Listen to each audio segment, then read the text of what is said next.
Las cintas VHS siempre me han puesto incómodo. Hay algo en la estática, el parpadeo y ese sonido granulado. Se siente como si estuvieran ocultando algo. A lo largo de los años me he topado con grabaciones que nunca debieron ser encontradas. Algunas fueron borradas, otras quedaron bajo llave por el FBI, pero unas cuantas lograron filtrarse, y lo que contienen va más allá de lo extraño. Imágenes reales, casos reales, sin explicaciones. Hoy vamos a adentrarnos en las cintas VHS más perturbadoras jamás grabadas, las que aterrorizaron incluso a los investigadores que las encontraron. Presionemos play. Comenzamos con una historia proveniente de una cinta VHS fechada en 1999. Se abre en el set de Ozzy's Dungeon, una parodia caótica y colorida de los programas infantiles de concursos de aquella época. El set es barato, la energía está por las nubes, y el presentador, Trevor, les promete a los jóvenes concursantes el premio más grande que puedan imaginar si logran ganar. Un solo deseo, con la garantía de que cualquier cosa que pidan se hará realidad. El desafío final es una extraña carrera de obstáculos, un túnel absurdamente grotesco descrito como una simulación de la digestión humana, incluso para un programa infantil de los años 90. Se siente mucho más como parte de algún ritual extraño que como un simple juego. Por todo el set pueden verse símbolos extraños pintados en las paredes y en los accesorios, junto con la imagen recurrente de una boca abierta estilizada, la misma que se utiliza en el logotipo oficial del programa. Recuerden estas imágenes, porque no son simples elementos decorativos. Se volverán cruciales para comprender el aterrador final. La historia se centra en una joven concursante llamada Donna. Es decidida y habilidosa, y supera con facilidad los desordenados desafíos físicos. Domina las primeras rondas y logra llegar al obstáculo final, inspirado en el tracto digestivo. Si consigue llegar hasta el final y encontrarse con Ozzy, se le concederá un deseo, sin restricciones ni limitaciones. La cámara corta hacia su familia en el público, animándola con una intensidad casi desesperada. Cuando comienza el desafío final, Donna atraviesa el recorrido a toda velocidad y supera fácilmente los extraños túneles de apariencia carnosa. Está a solo segundos de la victoria, a punto de salir arrastrándose por la sección final. Pero justo antes de alcanzar la meta, su oponente del otro equipo juega sucio. La empuja con fuerza, provocando que caiga. Vemos un ángulo enfermizamente antinatural cuando su pierna se rompe debajo de ella. La cinta del programa termina abruptamente justo ahí, cortando a estática. Las siguientes imágenes que vemos provienen de un video casero, grabado algún tiempo después por la madre de Donna. La atmósfera brillante y alegre del programa de concursos desapareció, reemplazada por la realidad silenciosa y tensa de su hogar. Vemos a Donna, ahora confinada a una silla de ruedas. El accidente no fue una lesión cualquiera. La dejó discapacitada de manera permanente. Su pierna, de la que alcanzamos a ver brevemente una parte, luce atrofiada y llena de cicatrices. Está claro que la esperanza y la felicidad de la familia quedaron destrozadas en el piso de aquel estudio de televisión. Sin embargo, su familia se niega a permitir que todo termine ahí. Han secuestrado al presentador del programa, Trevor, y lo mantienen cautivo en su cochera. En un retorcido acto de venganza, han recreado los desafíos del programa de las maneras más sádicas y humillantes imaginables. Lo obligan a repetir los mismos juegos que provocaron la lesión de Donna, mientras la propia Donna observa en silencio desde su silla de ruedas. Su madre amenaza con desfigurarlo utilizando una jeringa llena de lo que asegura que es ácido si él se niega a cooperar. Bajo esta presión extrema, con su vida en peligro, el presentador finalmente se quiebra. Confiesa que existe otra manera, una manera real, de que Donna consiga que su deseo sea concedido. Les dice que Ozzy no es simplemente un personaje de un programa de televisión. Ozzy es real. Conduce a toda la familia de regreso al terreno abandonado del estudio donde alguna vez se grabó Ozzy's Dungeon. El lugar está deteriorado y en ruinas, pero inmediatamente hay algo extraño. A pesar de haber estado abandonado durante años, el camino hacia el estudio está iluminado con antorchas encendidas, y la entrada está sellada por una enorme puerta de aspecto antiguo, que parece completamente fuera de lugar. Dentro, los antiguos miembros del personal siguen ahí, vestidos exactamente igual que durante las transmisiones del programa, aparentemente sin haber cambiado con el paso del tiempo. Se mueven con una calma inquietante, casi propia de una secta, guiando al grupo no hacia un estudio de grabación, sino hacia las profundidades de la tierra, dentro de una caverna oscura y húmeda. Ahí, en el corazón de la tierra, descubren la verdad. Una mujer con obesidad mórbida yace sobre un altar de piedra. siendo venerada como una especie de deidad por otras figuras que llevan camisetas de Ozzy's Dungeon. Ella es el verdadero recipiente de Ozzy. El presentador le indica a Donna que se acerque. A medida que Donna se aproxima, se inclina y le susurra su deseo al oído a la mujer. Durante un momento, reina el silencio. Entonces, la mujer sobre el altar comienza a gemir y su cuerpo empieza a retorcerse violentamente. Su estómago se abre y una extraña criatura con tentáculos comienza a salir de su interior. Donde debería tener un rostro, solo existen luces cegadoras y pulsantes. La criatura emite poderosos rayos de energía, y dentro de esos rayos, aparecen los mismos símbolos incomprensibles que estaban esparcidos por todo el set del programa. Mientras esto sucede, los rostros de todos los presentes, de toda la familia e incluso del presentador, comienzan a deformarse y disolverse. Sus rasgos empiezan a desprenderse como si estuvieran hechos de cera. Antes de que la grabación se corte por última vez, la cámara enfoca a Donna. Está sentada en su silla de ruedas, observando cómo su familia es literalmente deshecha, con una sonrisa maliciosa y triunfante en el rostro. Entonces, ¿qué fue exactamente lo que acabamos de presenciar? El nombre del programa, Ozzy's Dungeon, nunca fue simplemente un título llamativo. Era una referencia literal a la propia entidad. La criatura, Ozzy, es quien concede los deseos. Las breves imágenes que vemos de antiguos ganadores arrodillándose frente al altar sugieren que no son simplemente concursantes, sino adoradores pertenecientes a una secta. Los símbolos distribuidos por todo el set, y los mismos que la criatura manifiesta, sugieren que Ozzy es algún tipo de entidad ancestral, un demonio o quizás un dios cósmico, capaz de alterar la realidad para conceder los deseos de aquellos que logran completar con éxito su ritual. La mujer embarazada en lo profundo de la caverna funciona como un portal viviente, una incubadora grotesca para la criatura. Es dentro de su vientre hinchado, donde la entidad decide manifestarse en nuestro mundo. Todo el programa de concursos no era más que una fachada para una secta, un filtro diseñado para encontrar suplicantes dignos y alimentar a este antiguo ser. Los símbolos distribuidos por todo el set eran los sigilos que Ozzy utiliza al conceder deseos. El logotipo del programa, la boca abierta, representa la cabeza de Ozzy, y las luces brillantes en el rostro de la criatura terminan revelándose como sus ojos.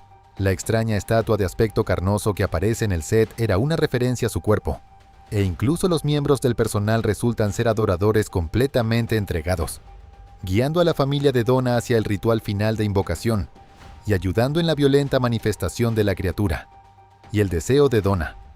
La grabación nunca nos dice qué fue lo que susurró, pero su escalofriante sonrisa mientras su familia es destruida nos da una pista aterradora. Su deseo no era que su pierna fuera sanada, ni obtener riquezas, ni tener una vida normal. Parece que su deseo era vengarse, liberarse, no solamente del presentador, sino también de la familia que la había presionado y del dolor que había definido toda su existencia. Donna no solamente ganó el juego, aceptó al monstruo que la esperaba al final. Ozzy's Dungeon difumina la línea entre el entretenimiento sádico y el sufrimiento humano. Pero la siguiente cinta es mucho peor, porque no se trata de una recreación, es real, y la tragedia de Cara Knott todavía persigue a California. Comenzamos la noche del 27 de diciembre de 1986. Esta es la historia de Cara Knott, una estudiante universitaria de 20 años de la Universidad Estatal de San Diego, llena de vida y ambición.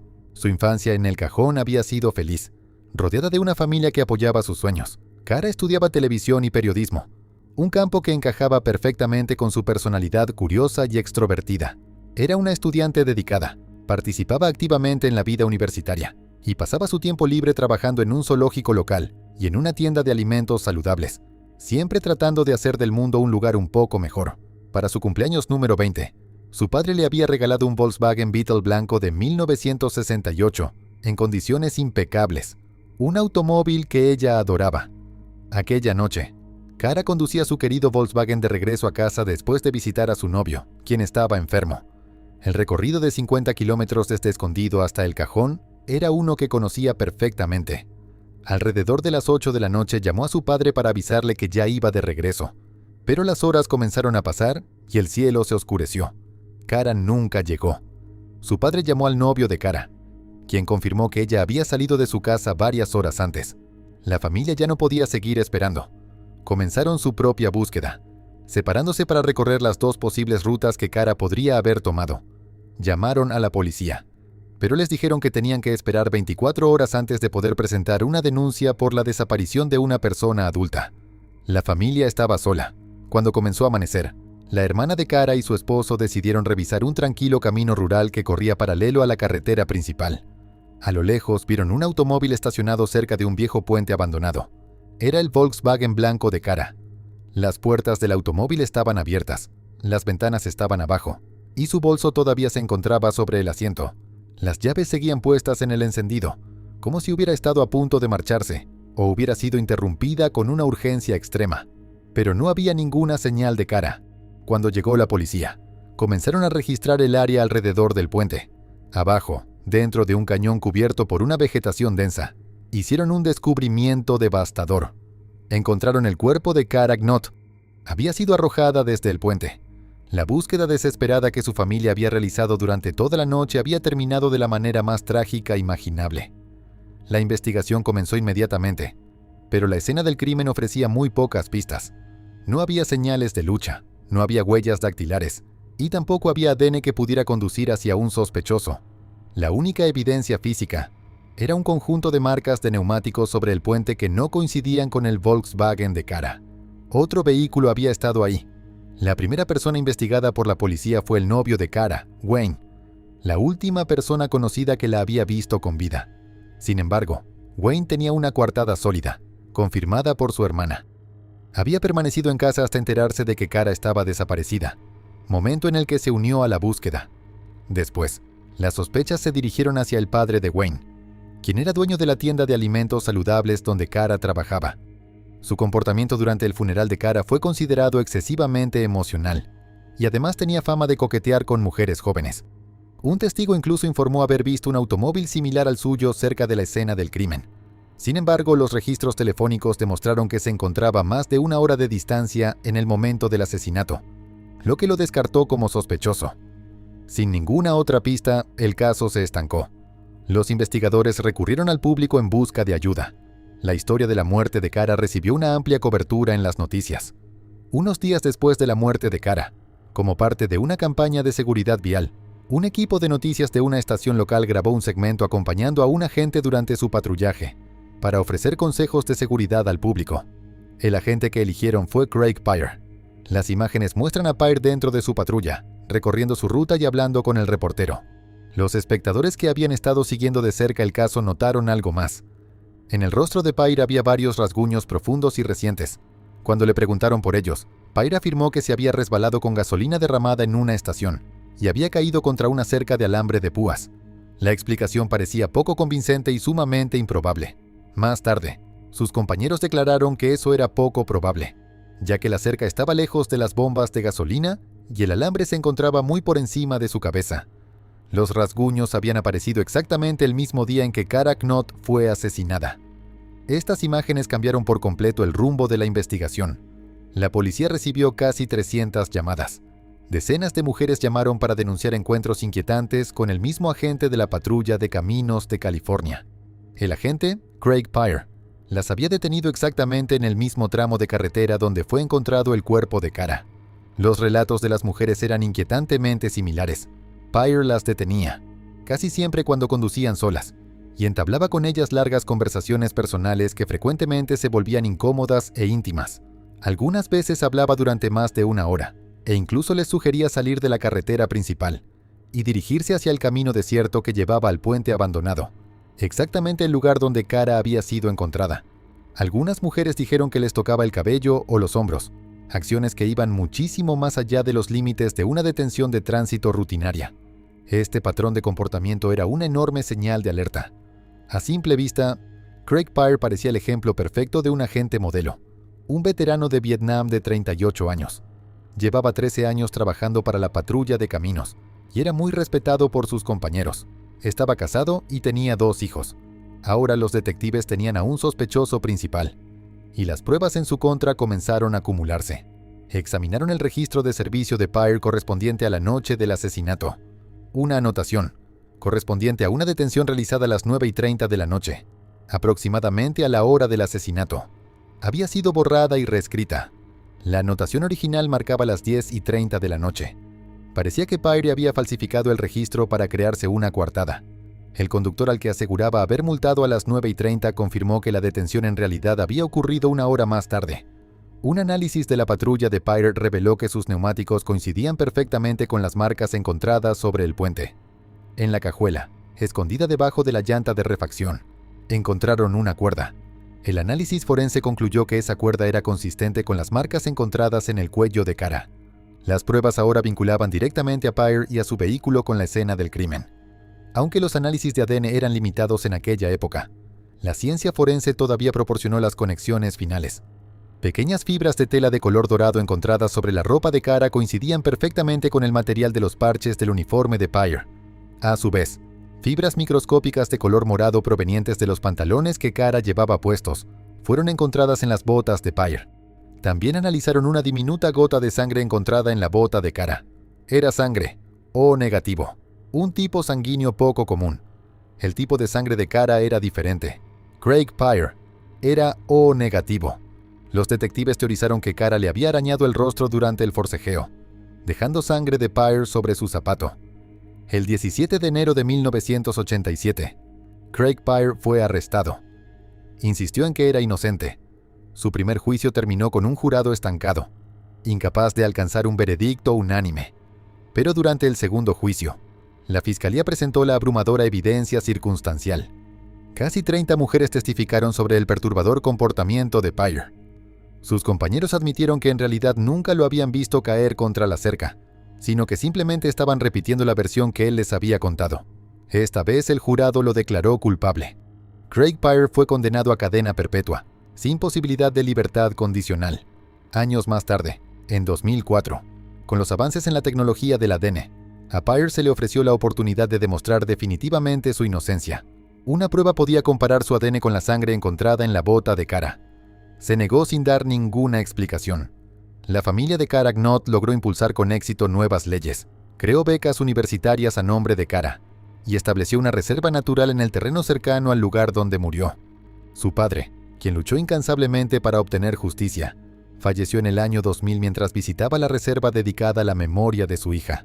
Gracias a sus esfuerzos, una historia de tragedia sin sentido se convirtió en un legado de cambio positivo, asegurando que Cara Knott no fuera recordada únicamente por la manera en que murió, sino también por la luz que llevó al mundo.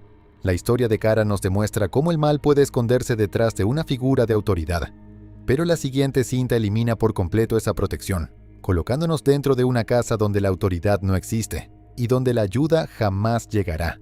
Se llama Slumber Party Alien Abduction, o abducción alienígena en una pijamada. Nuestra tercera grabación, aterradoras.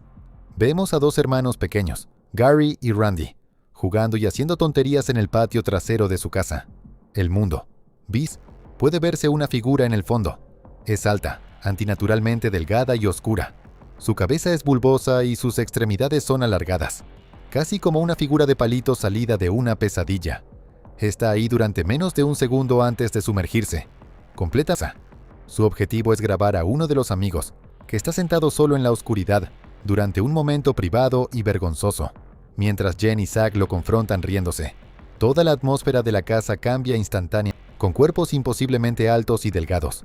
Zach, tratando de actuar como el valiente protector, decide investirse delgado, antinaturalmente largo y gris. Sale disparado desde la oscuridad y se enrolla alrededor del cuello de Zach, arrastrándolo hacia el vacío mientras él deja escapar un grito ahogado. Desaparece sin dejar rastro. Antes de que cualquiera pueda siquiera procesar lo que acaba de ver, la casa es invadida. Las criaturas. Ahora revela de que los jóvenes han sido capturados y envueltos firmemente en lo que parecen ser sacos de dormir. De una manera, en medio de la confusión, algunos consiguen escapar. Las imágenes muestran a Tank Gary 4 patas, como un insecto. Sus movimientos son bruscos y antinaturales. Justo cuando consiguen revivir a su amigo, ven a la criatura y salen corriendo hacia el bosque profundo detrás de la policía. Los chicos corren hacia las luces. De repente, encuentran refugio dentro de un viejo granero deteriorado. Pero los extraterrestres son implacables. El sonido de su extraño lenguaje, lleno de segmentos de la cinta, están grabados desde la perspectiva del perro. La cámara registra la vertiginosa y aterradora caída desde el cielo. El suelo se acerca rápidamente hacia el lente. Se escucha un golpe enfermizo y la cámara cae de frente sobre el pasto. Durante unos segundos agonizantes, el lente permanece enfocado en el rostro del animal moribundo. Tank mira directamente hacia la cámara, respirando débilmente, hasta que sus ojos quedan inmóviles. La grabación se corta negro. La cinta nos deja con una enorme cantidad de preguntas sin respuesta. ¿Cuál era el objetivo de los extraterrestres? El ataque coordinado, el intento de ahogarlos y la elaborada trampa de las sirenas de policía. Sería: ¿por qué dejaron caer al perro?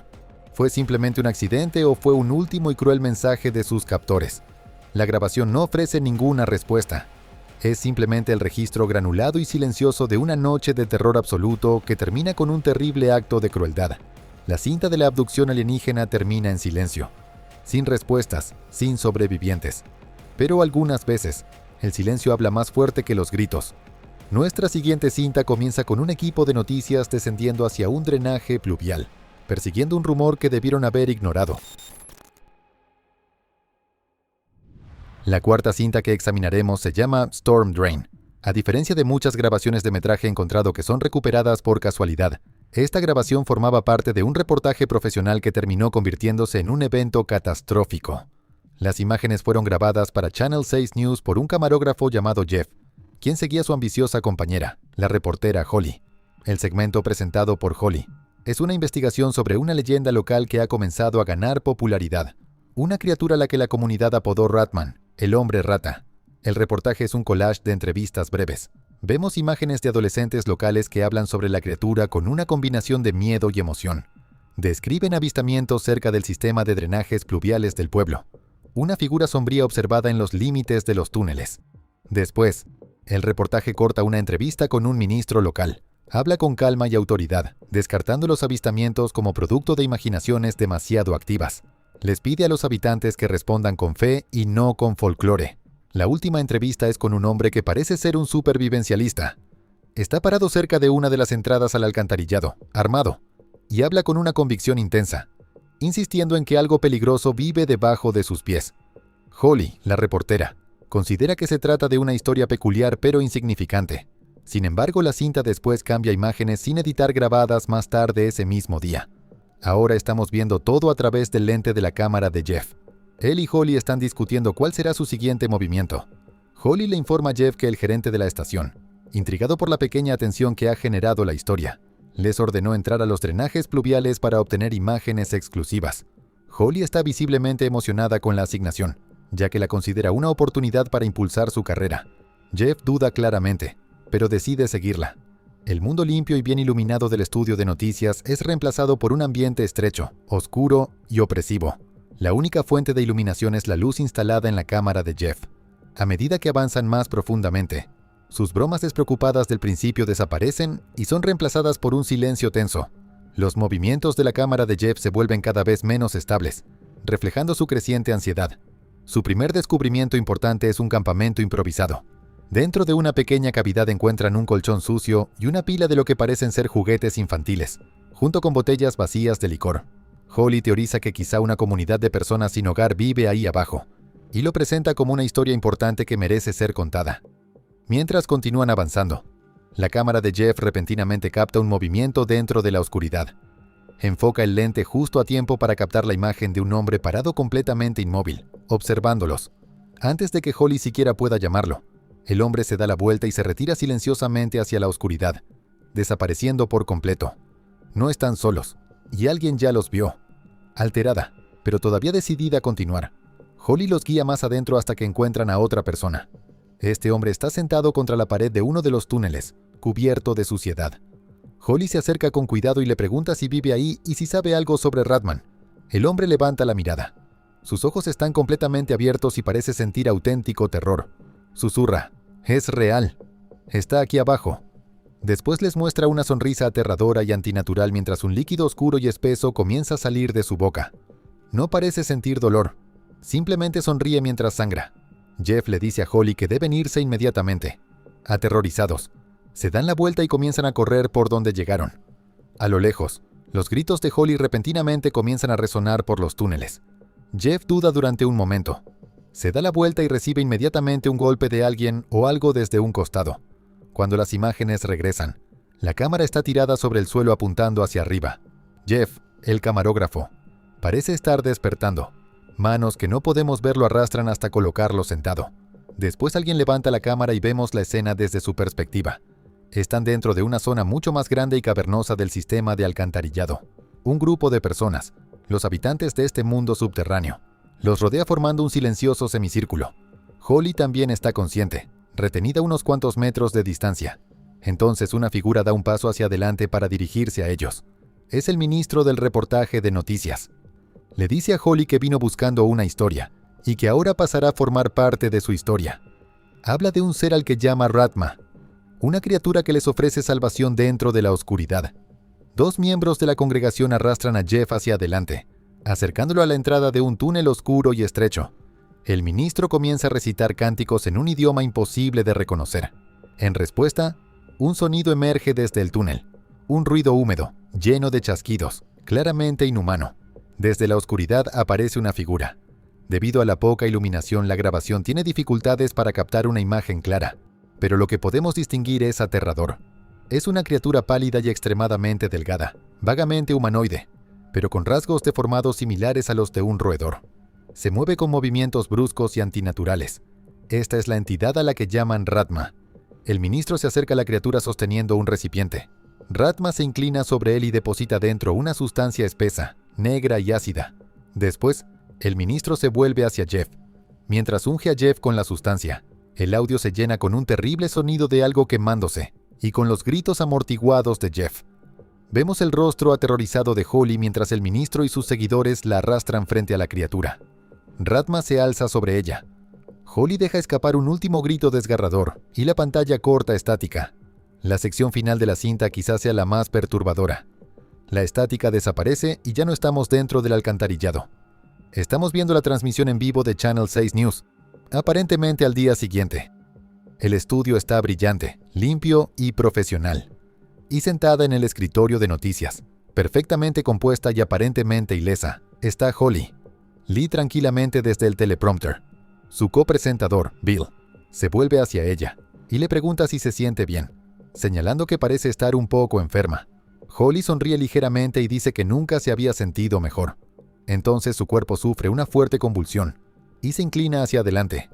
Expulsa un enorme torrente de la misma sustancia negra y viscosa del alcantarillado directamente sobre su copresentador. El hombre grita de agonía mientras el líquido corrosivo lo cubre.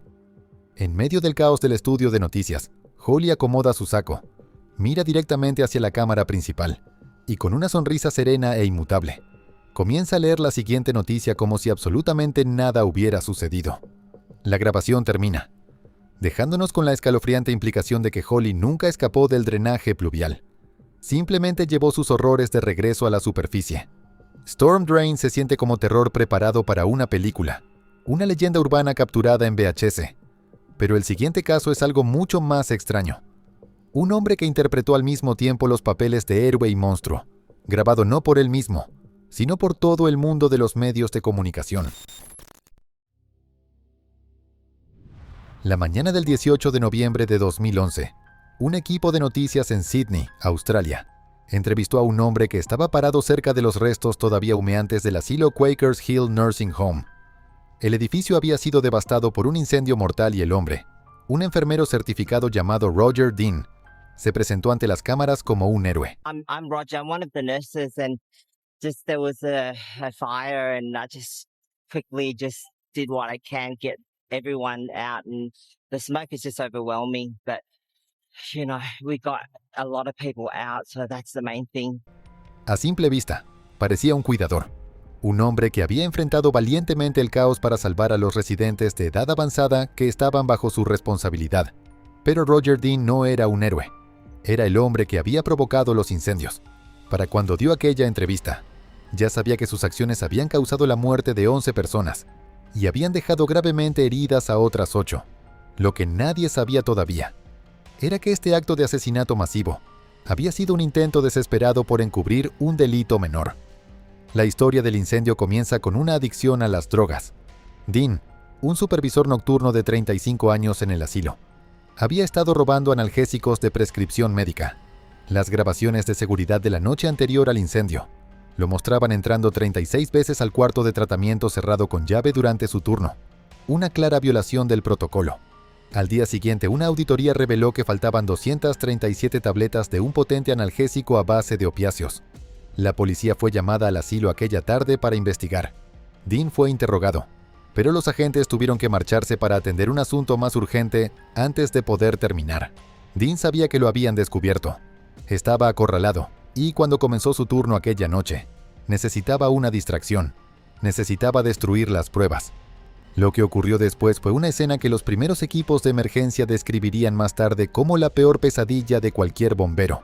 Poco antes de las 5 de la mañana, las alarmas comenzaron a sonar por todo el asilo. El incendio comenzó en una de las salas traseras y se propagó con una velocidad aterradora. Un humo negro y espeso llenó los pasillos, descendiendo hasta el nivel del suelo. El calor era tan intenso que las cámaras térmicas de los bomberos dejaron de funcionar, obligándolos a avanzar a 4 patas dentro de cada habitación, sin poder ver. Tuvieron que buscar con las manos, palpando las paredes y recorriendo los pisos para encontrar residentes que pudieran estar atrapados, escondidos o incapaces de moverse. El incendio era tan intenso que se propagó por el espacio del techo, provocando que finalmente colapsara. En medio del caos de la evacuación, los trabajadores intentaron sacar las camas por una salida lateral, pero un pasamanos atoró la primera cama y bloqueó el paso. Los residentes postrados en cama tuvieron que ser cargados uno por uno hasta la puerta y entregados a los equipos de emergencia que estaban afuera. Para cuando el incendio fue controlado, el asilo había quedado destruido y apenas comenzaba a contabilizarse el terrible costo humano. Esa misma noche, la policía arrestó a Roger Dean. En la estación, el falso héroe desapareció y el asesino comenzó a hablar.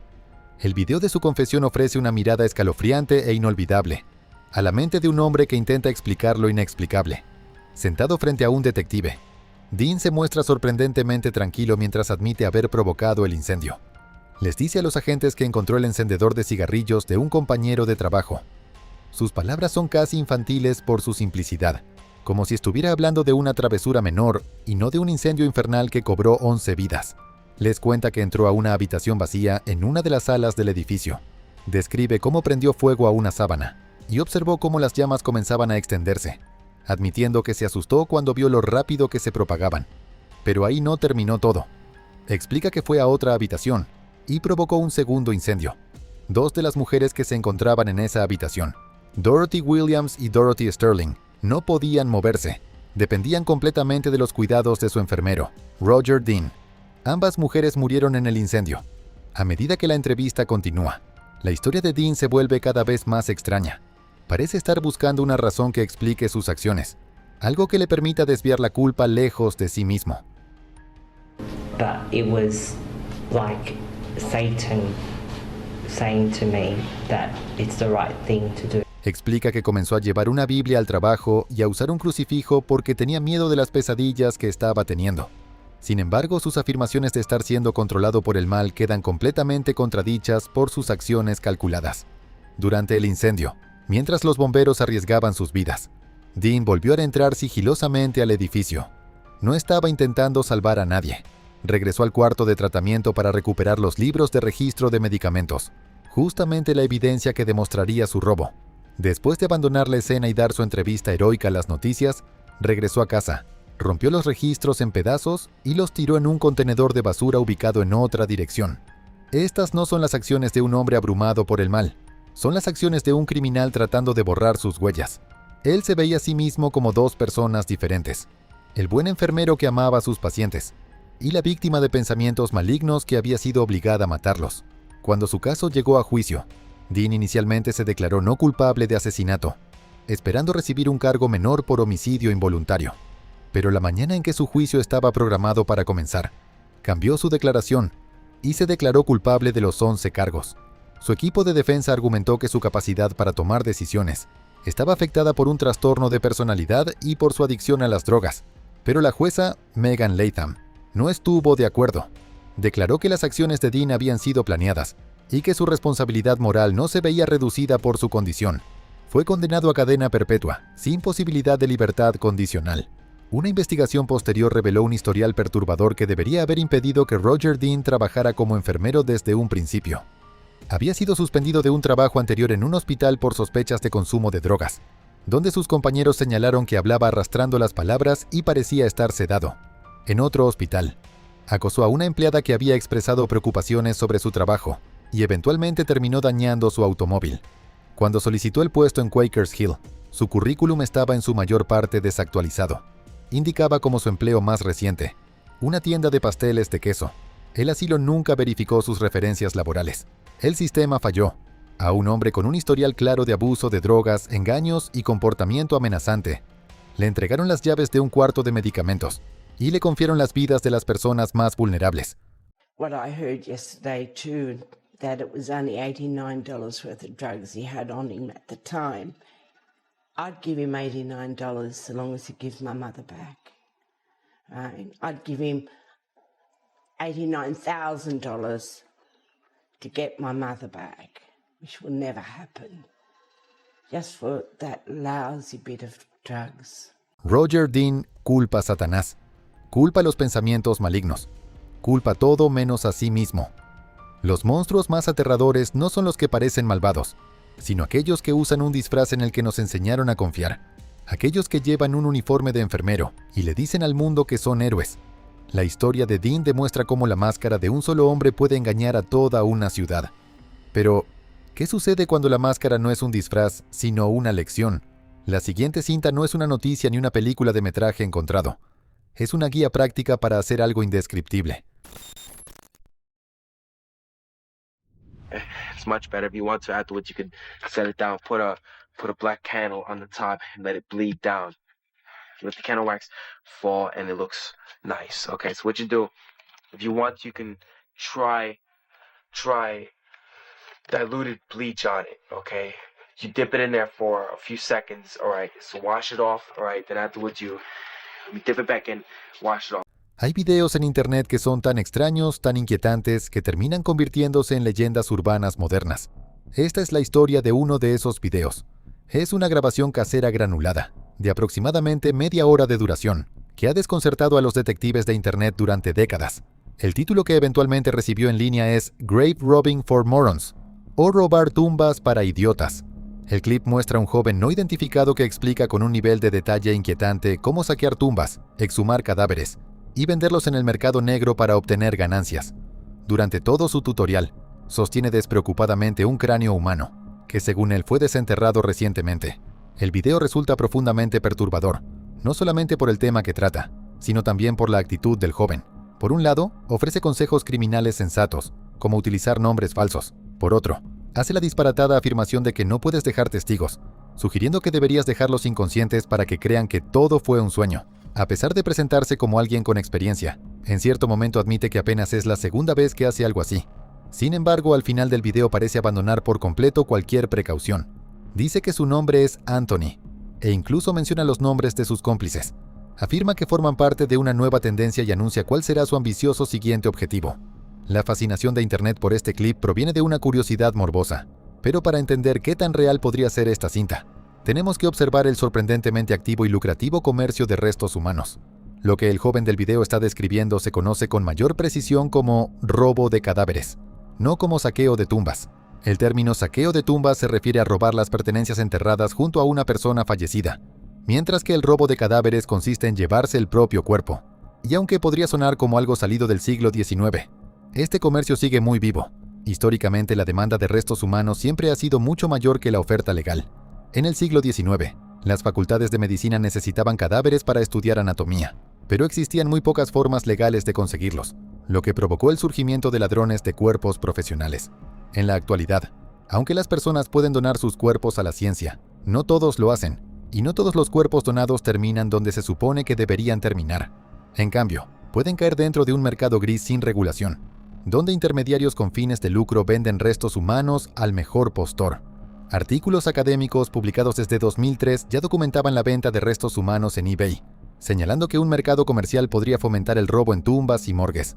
Con el tiempo, sitios como eBay y Etsy prohibieron la venta de la mayoría de los restos humanos, pero el comercio simplemente se mudó a un nuevo hogar: las redes sociales.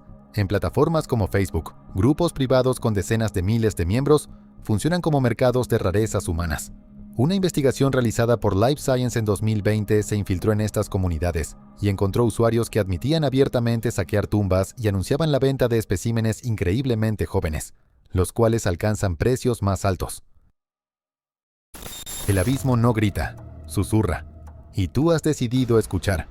Este viaje fue solo un fragmento de lo que aún queda por revelar. Y si estás aquí, al final, es porque algo en ti también quiere respuestas. Gracias por sumarte, por apoyar este contenido y por formar parte de esta comunidad que crece a la sombra del misterio. Te invito a suscribirte, a dejar tu comentario, a encender esa campanita para que no te pierdas nada. Porque lo que viene es aún más profundo.